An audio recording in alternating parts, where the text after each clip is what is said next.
The entire ballroom erupted in laughter as the elegant CEO raised her glass and casually pointed toward the man standing near the entrance. Dressed in a simple black suit that had clearly seen better days, he looked completely out of place among the city's wealthiest guests. 6 months earlier, she had fired him in front of hundreds of employees, calling him replaceable. Tonight, she smiled with the same cold confidence, completely unaware that before the night ended, every person in that luxurious hall would discover that the quiet single father she mocked had become the new owner of the company she ruled. Before we begin this emotional journey, if you believe kindness always finds its way back, and that second chances can change lives, please like this video, leave a comment, share it with your friends, and subscribe to Bright Hearts for more inspiring stories that remind us never to give up. Miles Rowan had never imagined that life could change so brutally in a single afternoon. For nearly 11 years, he had worked as a senior operations manager at the prestigious Hawthorne Industries. He wasn't famous inside the company for being the loudest or the smartest. Instead, everyone respected him because he solved problems quietly, stayed late when others went home, and always treated every employee with kindness, whether they were executives or janitors. Outside the office, however, his real job began. He was raising his 8-year-old daughter, Hazel, alone after losing his wife to cancer 4 years earlier. Every morning, he prepared breakfast, braided Hazel's hair after watching countless online tutorials, packed her lunch, and rushed to work before sunrise. His life wasn't glamorous, but every sacrifice was worth seeing his daughter smile. Everything changed when Cassandra Vale became the company's new CEO.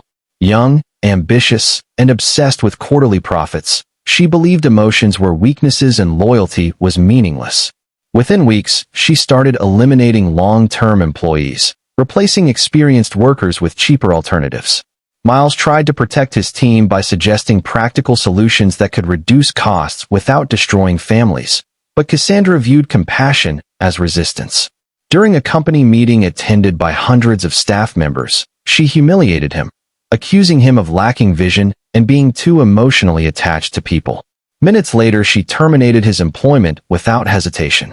Walking out of the building carrying a small cardboard box filled with family photographs and office supplies felt like leaving behind an entire chapter of his life. Worse than losing the salary was returning home to explain to Hazel why he would no longer wear his employee badge. Instead of asking why, the little girl simply hugged him and whispered that she believed he would always find a way because heroes never quit. Those innocent words became the only light during the darkest months of his life. Finding another executive position proved nearly impossible.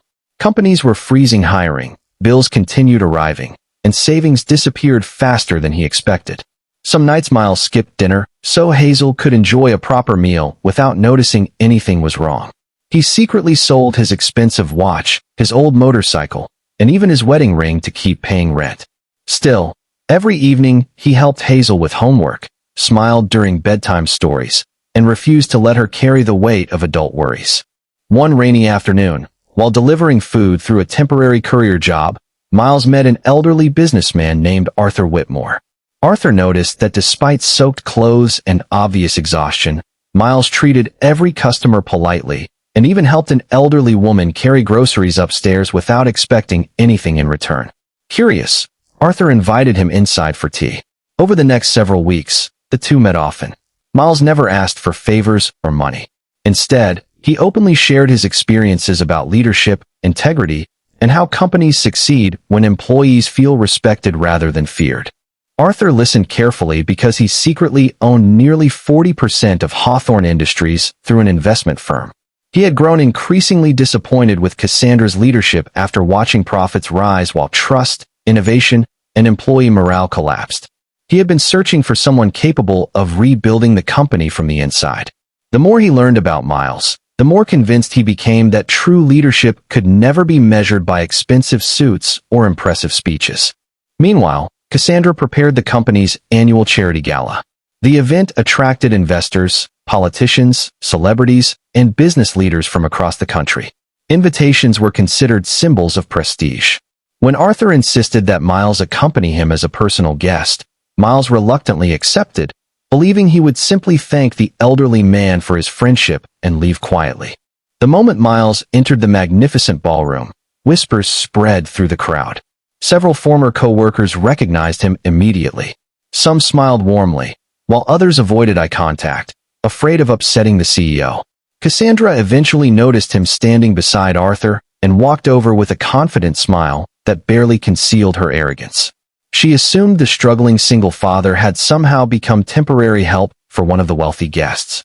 Surrounded by influential executives, she mocked him for returning to a world that had already rejected him. Laughter echoed around the room as people waited for Miles to respond. He simply remained calm. Arthur then stepped onto the main stage and requested everyone's attention. The room slowly fell silent. Investors expected another routine financial announcement, but Arthur revealed something completely unexpected. After months of negotiations, his investment group had successfully acquired majority ownership of Hawthorne Industries. Gasps filled the ballroom. Before anyone could process the news, Arthur announced his retirement and introduced the company's new majority owner and executive chairman, Miles Rowan. Silence replaced every whisper. Cassandra's confident expression vanished instantly as reality settled across the room. The man she had publicly humiliated 6 months earlier now legally controlled the company she believed belonged to her. Employees who had once watched him leave carrying a cardboard box stared in disbelief. Some quietly wiped tears from their eyes. What happened next surprised everyone even more.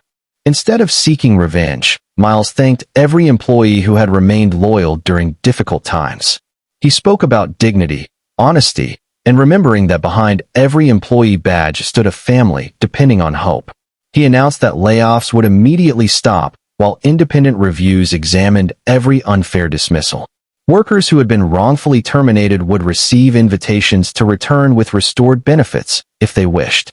Employee wellness programs, education funds, and family support policies would become the company's highest priorities because businesses should build communities, not simply profits. Then Miles turned toward Cassandra. Every guest expected humiliation equal to what she had once delivered. Instead, he calmly explained that leadership was never about making others feel small. It was about helping ordinary people accomplish extraordinary things together. He informed her that the board would decide her future through a transparent review rather than personal revenge, because justice without dignity was simply another form of cruelty. Many guests lowered their eyes in embarrassment.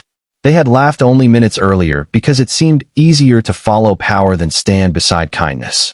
Now they witnessed something far greater than success. They witnessed character. Months later, Hawthorne Industries became known not only for record-breaking financial performance, but also for becoming one of the country's best workplaces. Employee satisfaction reached historic highs, innovation flourished, and people once afraid to speak finally felt valued. Miles never forgot the painful months that shaped him, and every Friday afternoon, he personally welcomed new employees, reminding them that respect would always be the company's strongest investment. Hazel often visited the office after school. She loved watching her father greet security guards, receptionists, cleaners, and executives with exactly the same smile. One afternoon, she asked why he was always so kind to everyone, especially after everything he had suffered. Miles simply smiled because he understood a lesson that many powerful people never learn. Success earned through revenge fades quickly, but success built on compassion leaves a legacy that outlives every title.